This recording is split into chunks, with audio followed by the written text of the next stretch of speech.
BSP की इस चुनावी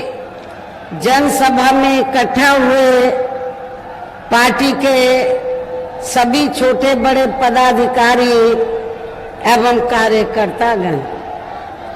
आज आप लोग देश में वे यहाँ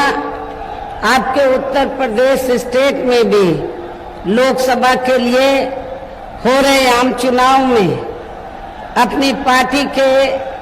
उम्मीदवारों के समर्थन में मुझे सुनने के लिए भारी संख्या में यहाँ इकट्ठा हुए हैं, तो उसके लिए मैं आप सभी लोगों का हार्दिक दिल से आभार प्रकट करती हूँ। वैसे आप लोगों को ये मालूम है कि हमारी पार्टी कांग्रेस, बीजेपी व अन्य किसी भी विरोधी पार्टी तथा गठबंधन आदि के साथ मिलकर नहीं, बल्कि अकेले ही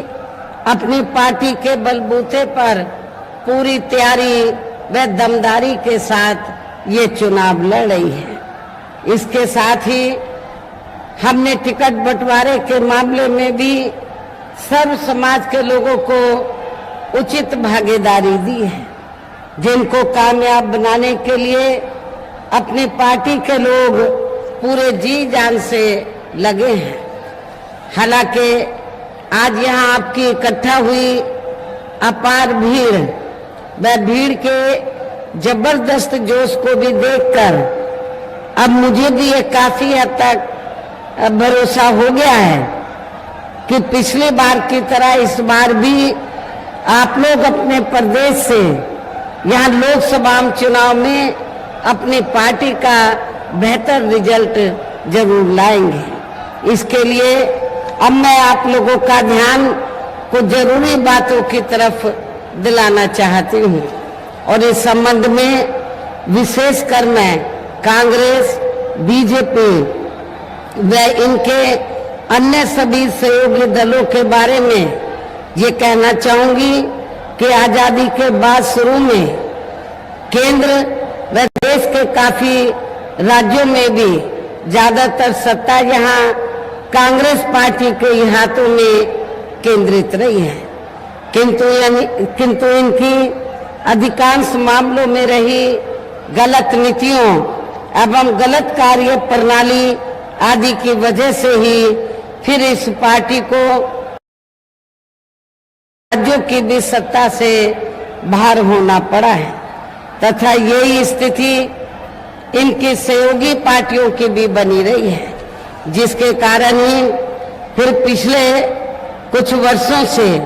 भारतीय जनता पार्टी व इनके सहयोगी दल केंद्र एवं काफी राज्यों की भी सत्ता में काबिज हो गए हैं। लेकिन इनकी भी ज्यादातर रही जातिवादी, पूंजीवादी, संकीर्ण, सांप्रदायिक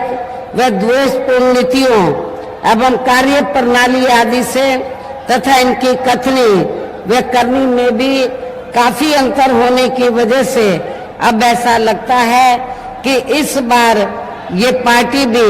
यानी कि भारतीय जनता पार्टी भी केंद्र की सत्ता में आसानी से वापस आने वाली नहीं है, बशर्ते यदि ये चुनाव इस बार फ्री एंड फेयर होता है तथा आम चर्चा के मुताबिक वोटिंग मशीनों में भी कोई गड़बड़ी आदि नहीं की जाती है।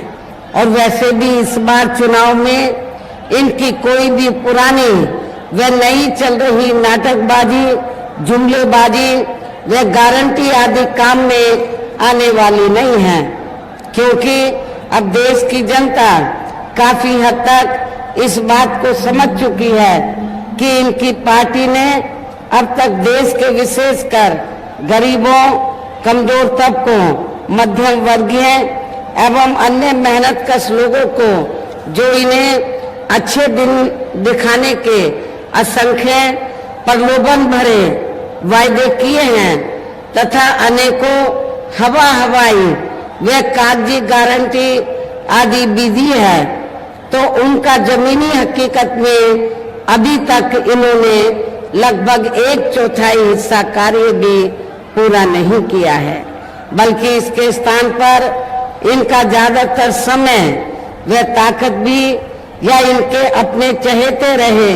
बड़े बड़े पूंजीपतियों एवं धन्ना सेठों को ही ज्यादा से ज्यादा माला माल व धनवान आदि बनाने में तथा उन्हें हर स्तर पर छूट देने में व बचाने में ही लगी रही है, जिनके अधिकांश आर्थिक सहयोग से ही ये पार्टी व अन्य पार्टियां भी अर्थात अधिकांश पार्टियां भी अपना संगठन चलाती हैं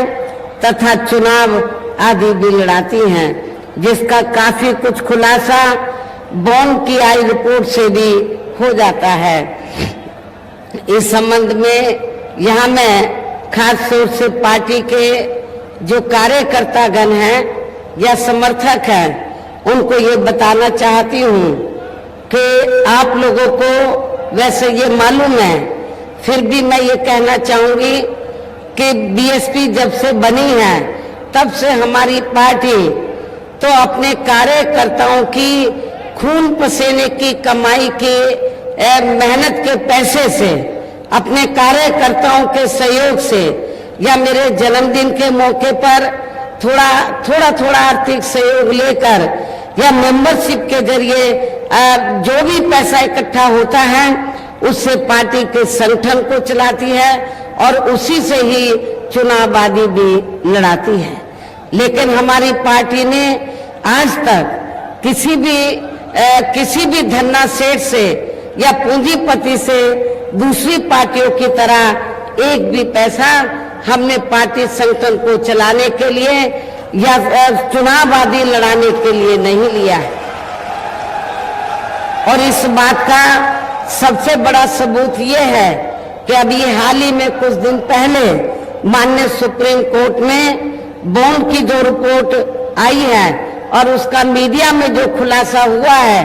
तो बहुजन समाज पार्टी को छोड़कर अधिकांश पार्टियों ने बड़े बड़े पूंजीपतियों और धन्ना सेठों से उन्होंने पैसा लिया है चुनाव के दौरान और अभी भी लिया है और अब एक दूसरे को बता रहे हैं। तो किसने कितना अंबानी से पैसा लिया है, कितना अडानी से लिया है, कौन कितना एक दूसरे पे आरोप लगा रहे हैं। लेकिन सही बात तो ये है कि माननीय सुप्रीम कोर्ट की जो रिपोर्ट आई है, जो बॉन्ड की रिपोर्ट का खुलासा हुआ है, उससे ये स्पष्ट हो गया है कि बीएसपी को छोड़कर तो सभी पार्टियों ने बड़े बड़े पूंजीपतियों और धन्ना सेठों से पैसा लिया है। उसी पैसे से ये संगठन चलाते हैं, उसी पैसे से ये चुनाव आदि लड़ाते हैं। लेकिन बहुजन समाज पार्टी ने किसी से भी एक रुपया नहीं लिया है, ये भी मैं आप लोगों को बताना चाहती हूँ। इसलिए हमारी पार्टी तो हर साल पार्टी के संगठन को चलाने के लिए और हर साल किसी न किसी राज्य में असेंबली का चुनाव होता है, हर 5 साल में पार्लियामेंट का चुनाव होता है, तो चुनाव लड़ने के लिए, संगठन को चलाने के लिए हम मेंबरशिप के जरिए और मेंबरशिप के साथ साथ मेरे जन्मदिन के मौके पर हमारी पार्टी अपने लोगों को यही कहती है, कार्यकर्ताओं को, कि मुझे कोई कीमती तोहफा आदि देने के बजाय जो लागत उस पर आती है खरीदने पर, वो पैसा सीधा आप प्रदेश कार्यालय या केंद्रीय कार्यालय में जमा कराएं। तो इस तरीके से हम लोग अपनी पार्टी को कैडर के जरिए, कैडर कैंप के जरिए, कैडर के जरिए अपनी पार्टी के जनाधार को बढ़ाते हैं और उसी के बलबूते पर चाहे छोटा चुनाव हो या बड़ा चुनाव हो, हमारी पार्टी चुनाव लड़ती है। इसके साथ ही अब और इतना ही नहीं,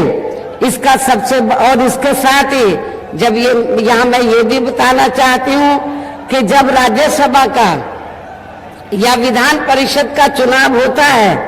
तो दूसरी पार्टियां ज्यादातर धनवानों को टिकट देती है, लेकिन बहुजन समाज पार्टी ने किसी भी धनवान को राज्यसभा में या विधान परिषद में नहीं भेजा है। ये भी मैं आप लोगों को बताना चाहती हूँ। हम कार्यकर्ता को राज्यसभा में और विधान परिषद में भेजते हैं, तो आपके कानपुर मंडल में ही श्री भीमराव अंबेडकर जो इटावा औरैया के रहने वाले हैं, तो ये कोई धनवान नहीं है। इनको भी हमने राज्यसभा में इनको भी हमने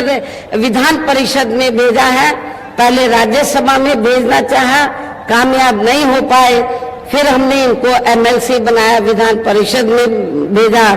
और नौशाद अली भी कन्नौज के रहने वाले हैं, तो इनको भी हमने एमएलसी बनाकर भेजा। हमने किसी धनवान या पूंजीपति को हमने एमएलसी या राज्यसभा भी नहीं भेजा है। दूसरी पार्टियां धनवानों को तलाशती हैं, पूंजीपतियों को तलाशती हैं, लेकिन हम वर्कर को तलाश कर तो उसको हम राज्यसभा में और एमएलसी में भेजकर फिर उनके जरिए और भी कार्यकर्ताओं के जरिए फिर हम पार्टी और मूवमेंट को आगे बढ़ाते हैं। इसके साथ ही यहाँ मैं आप लोगों को ये भी बताना चाहती हूँ कि अब पिछले कुछ वर्षों से चल क्या रहा है कि जब केंद्र में कांग्रेस पार्टी पावर में होती है तो वो जांच एजेंसियों का बड़े पैमाने पर दुरुपयोग करती है, और जब बीजेपी होती है तो वो भी दुरुपयोग करती है। ये भी आप लोगों को मालूम है, और इसलिए मैं आप लोगों को ये कहना चाहती हूँ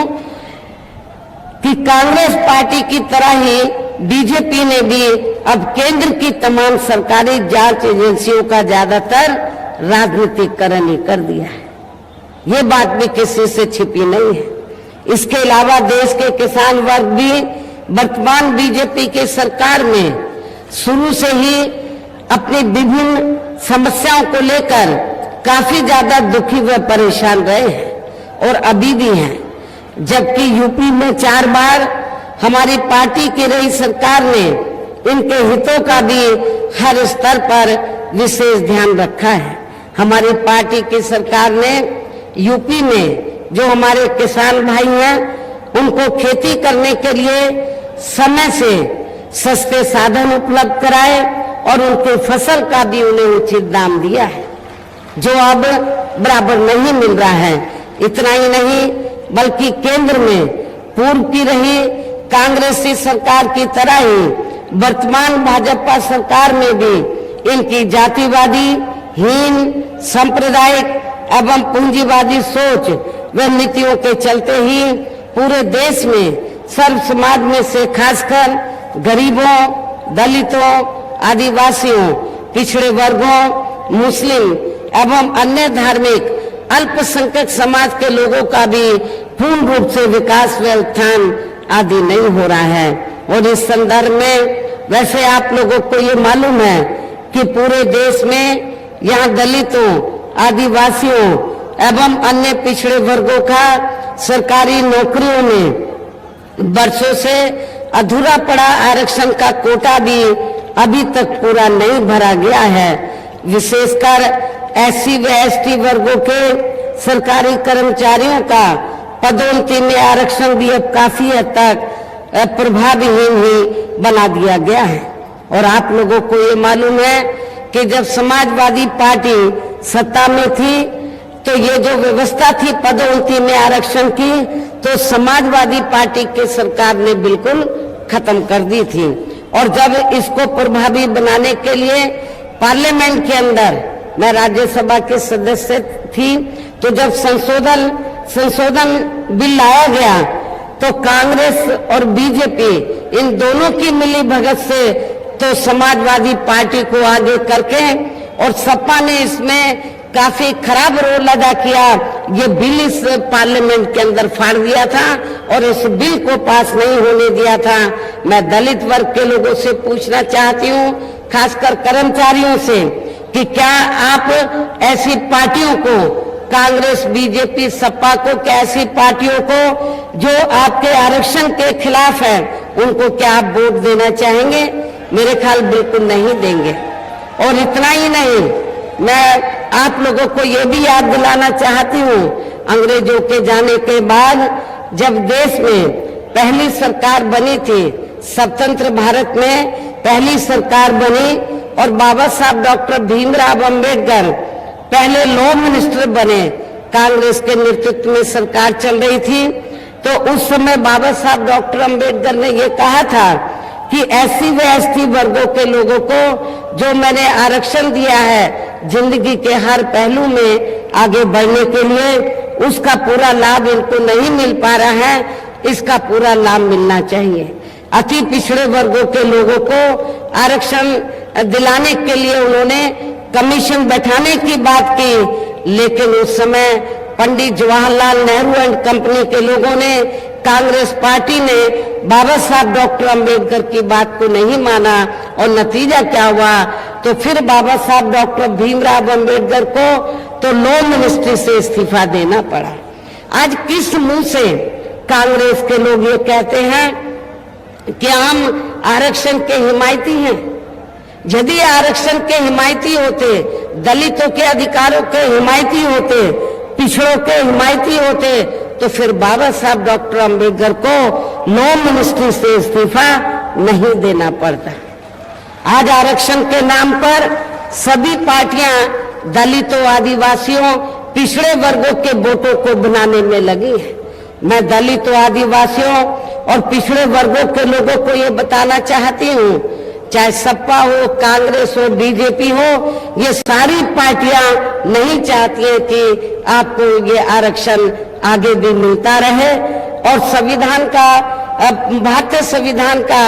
ये लाभ, संविधान में जो भी आप लोगों को सुविधाएं मिली है उसका लाभ ये नहीं देना चाहती हैं। तो संविधान के हिसाब से ना तो कांग्रेस ने कभी इन वर्गों को लाभ दिया, ना बीजेपी ने, और सपा तो इनसे कई कदम आगे बढ़कर निकली। जबरदस्त ये दबे कुचले लोगों के खिलाफ पार्टी है। साथ ही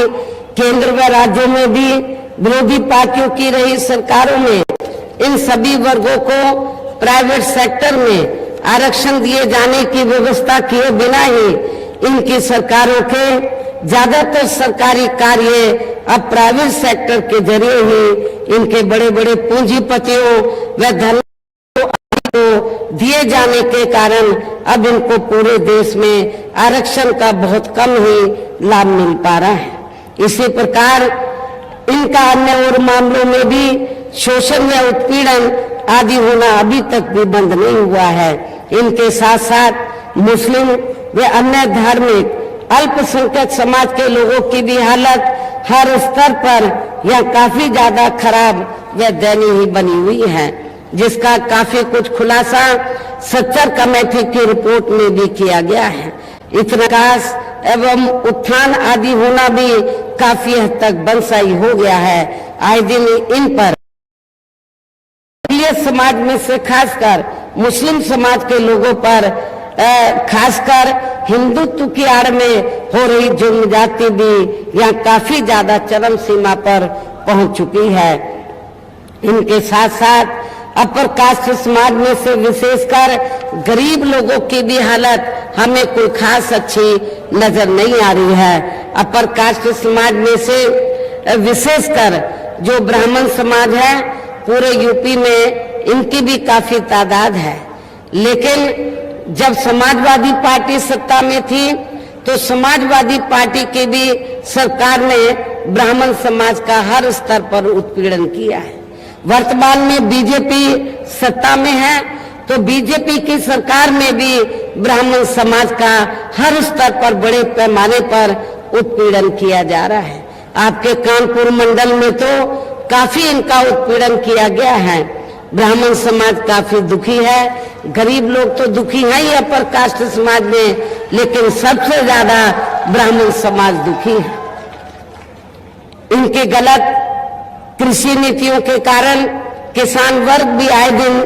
आंदोलित ही रहता है। साथ ही इनके गलत आर्थिक नीतियों की वजह से देश की अर्थव्यवस्था पर भी इसका काफी बुरा प्रभाव पड़ रहा है, जिससे यहाँ विशेषकर छोटे एवं मध्यम वर्गीय व्यापारी वर्ग भी काफी ज्यादा दुखी व परेशान है। और अब केंद्र में पूर्व की रही सरकारों की तरह ही वर्तमान भाजपा सरकार में भी यहाँ पूरे देश में गरीबी, बेरोजगारी एवं महंगाई आदि भी लगातार काफी ज्यादा बढ़ रही है। देश में हर स्तर पर फैला भ्रष्टाचार भी अभी तक खत्म नहीं हुआ है। ऐसे में अब आप लोगों को देश में हो रहे लोकसभा चुनाव में कांग्रेस, बीजेपी व इनकी सहयोगी पार्टियों को भी केंद्र की सत्ता में आने से जरूर रोकना है। जिनकी गलत नीतियों व गलत कार्य प्रणाली आदि को आजमा भी चुके हैं। ऐसी स्थिति में अब ये विरोधी पार्टियां इस चुनाव में भी किस्म किस्म के साम दाम दंड भेद आदि अनेकों हथकंडे इस्तेमाल करके केंद्र की सत्ता में आने की पूरी कोशिश में लगे हैं, जिनसे अपनी पार्टी के लोगों को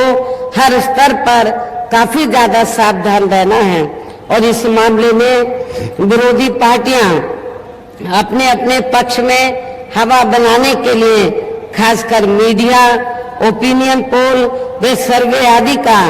जो बड़े पैमाने पर इस्तेमाल कर रही हैं, तो उनसे भी अपनी पार्टी के लोगों को बिल्कुल भी गुमराह नहीं होना है। इसके साथ ही विरोधी पार्टियों के विभिन्न रूपों में जारी किए गए इनके हवाई व प्रलोभन भरे चुनावी घोषणा पत्रों एवं वायदों आदि के बहकावे में भी अपनी पार्टी के लोगों को कतई भी नहीं आना है, जिन्हें ये पार्टियां चुनाव खत्म होने के बाद ज्यादातर आती हैं, अर्थात सत्ता में आने के बाद ज्यादातर अमल में नहीं लाती हैं। और अब जिन पर से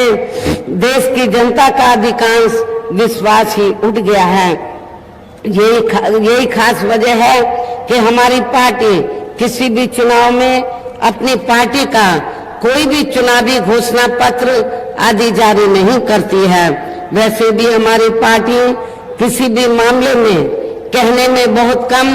बल्कि कार्य करके दिखाने में ही ज्यादा विश्वास रखती है। और इस बात का सबसे बड़ा सबूत यह है कि उत्तर प्रदेश में 4 बार हमारी पार्टी के नेतृत्व में रही सरकार ने चुनाव में अपनी पार्टी के बिना कोई जारी किए गए चुनावी घोषणा पत्र के ही प्रदेश व आम जनहित में काफी ऐतिहासिक कार्य करके दिखाए हैं, जिनकी अब देश में अधिकांश पार्टियों की सरकारें नकल भी कर रही हैं। जबकि इस मामले में हमारी पार्टी का ये कहना है कि यदि इन पार्टियों के स्थान पर केंद्र में हमें अपनी पार्टी की सरकार बनाने का मौका मिलता है, तो तब फिर हमारी पार्टी की बनी सरकार केंद्र में यहाँ अब तक रही सभी विरोधी पार्टियों की सरकारों की तरह केवल हवाई वे कागजी कार्य आदि नहीं करेगी, बल्कि उत्तर प्रदेश की तरह ही जमीनी हकीकत में ठोस कार्य करके दिखाएगी। और इस संदर्भ में मैं खासकर ये कहना चाहूंगी, केंद्र द्वारा देश में पिछले कुछ समय से अति गरीब परिवारों को अस्थायी तौर पर फ्री में जो थोड़ी सी खाद्य सामग्री, राशन आदि दी जा रही है, तो उससे इनका स्थायी तौर पर भला होने वाला नहीं है। लेकिन इसके एवज में, इसके बदले में ये लोग करते क्या हैं, चाहे छोटा चुनाव हो या बड़ा चुनाव हो, जब चुनाव होता है, अब पार्लियामेंट के चुनाव में भी जब चुनाव होता है, तो चुनाव के दौरान खासकर बीजेपी व इनके नेतागण, आरएसएस, बीजेपी, आरएसएस व इनके नेतागण क्या कहते हैं गांव-गांव में जाकर कि बीजेपी की केंद्र की सरकार ने तो आपको फ्री में राशन दिया है, तो आपको इसके बदले में अपना वोट बीजेपी को देना चाहिए। आपने बीजेपी का नमक खाया, सरकार का नमक खाया है, इसको अदा करना चाहिए। लेकिन मैं गरीब लोगों को ये बताना चाहती हूँ, आपको जो फ्री में थोड़ा घना राशन दिया जा रहा है, तो ये बीजेपी ने कोई फ्री में आपको नहीं दिया है। आपने कोई उनका नमक नहीं खाया है, बल्कि आप लोग जो टैक्स देते हैं, तो टैक्स से जो पैसा सरकार के पास जाता है, उस पैसे से आप लोगों को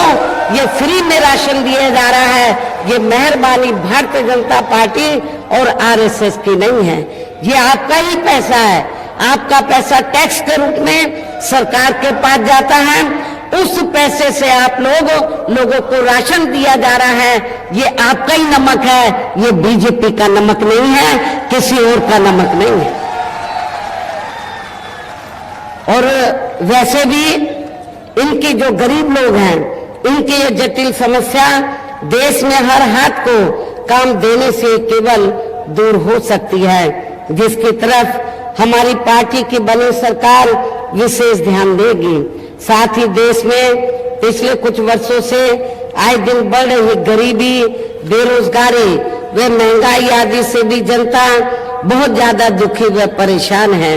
जिसे भी आर्थिक नीतियों में तब्दीली करके जरूर दूर किया जाएगा। खासकर हिंदुत्व की आड़ में पिछले कुछ वर्षों से मुस्लिम समाज के लोगों का द्वेष की भावना से जो इनका काफी ज्यादा शोषण व उत्पीड़न आदि किया जा रहा है, तो उसे भी जरूर रोका जाएगा।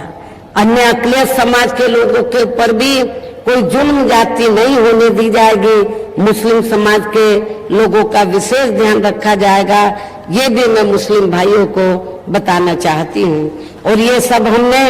अपने यूपी के रही सरकार में करके भी दिखाया है। इसके अलावा हमने यूपी में सर्व समाज में से गरीब एवं बेरोजगार लोगों को बेरोजगारी भत्ता आदि न देकर उन्हें बड़ी तादाद में रोटी रोजी के साधन भी उपलब्ध कराए हैं। और अब ये कार्य भी अधिकांश ठंडे ही पड़े हैं, जिनको फिर सरकार बनने पर प्राथमिकता दी जाएगी। कहने का तात्पर्य ये है कि देश में इस समय हो रहे लोकसभा चुनाव में विरोधी पार्टियों के जारी किए गए उनके हवाई व प्रलोभन भरे चुनावी घोषणा पत्रों आदि के बहकावे में अब यहाँ खासकर देश के अति गरीबों, मजदूरों, बेरोजगारों एवं अन्य मेहनतकश लोगों को बिल्कुल भी नहीं आना है। और अब इन्हें ऐसी सभी विरोधी पार्टियों को हर हालत में केंद्र की सत्ता में आने से जरूर रोकना है, जिनकी कथनी व करने में काफी अंतर रहा है तथा जिन्हें ये लोग बरसों से आजमा भी चुके हैं। ऐसे में अब मेरा यही कहना है कि आप लोगों को अपने खुद के व अपने प्रदेश, क्षेत्र एवं देश के भी हित में अपने वोटों को यहाँ कांग्रेस, बीजेपी व इनके अन्य सभी सहयोगी दल या अन्य विरोधी पार्टियों को भी न देकर केवल अपनी एकमात्र हितैषी पार्टी बहुजन समाज पार्टी को ही देना है, जो ये पार्टी उत्तर प्रदेश की तरह ही केंद्र में भी अपनी पार्टी की सरकार बनने पर फिर पूरे देश में यह अपनी पार्टी के सर्वजन हिताय व सर्वजन सुखाय की नीतियों पर आधारित ही सरकार चलाएगी। इसके साथ साथ केंद्र से जुड़ी आपके क्षेत्र की जो भी यहाँ स्थानीय समस्याएं होंगी तो उन्हें भी फिर दूर करने का हर संभव पूरा प्रयास किया जाएगा। साथ ही यहाँ गरीबों, मजदूरों, बेरोजगारों, कर्मचारियों, किसानों, छोटे व्यापारियों एवं अन्य मेहनतकश लोगों के हितों का भी विशेष ध्यान रखा जाएगा। सर्व समाज में से खासकर दलितों, आदिवासियों, पिछड़े वर्गों, मुस्लिम व अन्य धार्मिक अल्पसंख्यक समाज के लोगों के विकास एवं उत्थान के साथ साथ हर स्तर पर इनकी सुरक्षा आदि के लिए भी सख्त कदम उठाए जाएंगे। और तभी फिर यहाँ वास्तव में अपने देश के महान संतों, गुरुओं व महापुरुषों में भी विशेषकर महात्मा ज्योतिराव फूले, श्री छत्रपति शाहू जी महाराज, श्री नारायण गुरु, बाबा साहब डॉक्टर भीमराव अंबेडकर एवं मान्यवर श्री कांशीराम जी आदि का अधूरा रहा सपना जरूर साकार हो सकता है, जिनको यूपी में हमारी पार्टी के रही सरकार द्वारा हर स्तर पर पूरा आदर सम्मान दिया गया है। इन्हीं खास बातों के साथ ही अब मेरा देश व आपके स्टेट के भी हित में ये कहना है कि हमारी पार्टी ने यहाँ जिनको भी चुनाव के मैदान में उतारा है जो आपके सामने मंच पर भी मौजूद हैं, तो उन्हें आप लोगों को जरूर कामयाब बनाना है, जिसके लिए यह पार्टी के सभी स्तर के छोटे बड़े पदाधिकारी एवं कार्यकर्तागण आदि पूरे जी जान से जिताने में लगे हैं। और अब अंत में मेरा यही कहना है कि आप लोगों को वोट पड़ने वाले दिन यहाँ बीएसपी के अपने सभी लोकसभा उम्मीदवारों को, अर्थात अकबरपुर जो लोकसभा की सीट है, तो अकबरपुर लोकसभा की सीट से हमारी पार्टी ने ब्राह्मण समाज से श्री राजेश कुमार द्विवेदी को चुनाव के मैदान में उतारा है, जो पूरे जी जान से आपके क्षेत्र में लगे हैं, घर घर जा रहे हैं, लोगों से मिल रहे हैं। और मैं आपको ये बताना चाहती हूँ, जब ये कामयाब हो जाएंगे तो आपके क्षेत्र का पूरा ध्यान रखेंगे। जो पूर्व में या वर्तमान में जो अभी बीजेपी का जो सिटिंग एमपी है, उससे आप यहाँ की जनता काफी ज्यादा दुखी है, उससे आप लोगों को काफी उसके हारने की वजह से, और हमारा जब कैंडिडेट जीत जाएगा तो आपको काफी राहत मिलेगी, इस क्षेत्र की जनता को काफी राहत मिलेगी। कानपुर शहर लोकसभा की सीट से हमने श्री कुलदीप भदौरिया को चुनाव के मैदान में उतारा है। हमने ये क्षत्रिय समाज से ताल्लुक रखते हैं, हमने सर्व समाज को इस चुनाव में मौका दिया है चुनाव लड़ने का। तो ये भी आपके इस शहर की जो सीट है कानपुर, यहाँ से चुनाव लड़ रहे हैं, और ये भी पूरे क्षेत्र में जा रहे हैं, हमारे वर्कर भी जा रहे हैं। तो सब लोग इन सब पार्टी के, हमारी पार्टी के सभी छोटे बड़े कार्यकर्ता इन दोनों को जिताने में पूरे जी जान से लगे हैं। और अब मेरा यही कहना है कि आप लोगों को वोट पड़ने वाले दिन यहाँ अपने बीएसपी के इन दोनों प्रत्याशियों को अपनी पार्टी का जो चुनाव चिन्ह हाथी है, हाथी चुनाव चिन्ह के सामने वाले बटन को दबाकर इनको जरूर कामयाब बनाना है, इनको जरूर पार्लियामेंट के अंदर जिताकर भेजना है। इस खास अपील के साथ ही अब मैं अपनी बात यही समाप्त करती हूँ। जय भीम, जय भारत।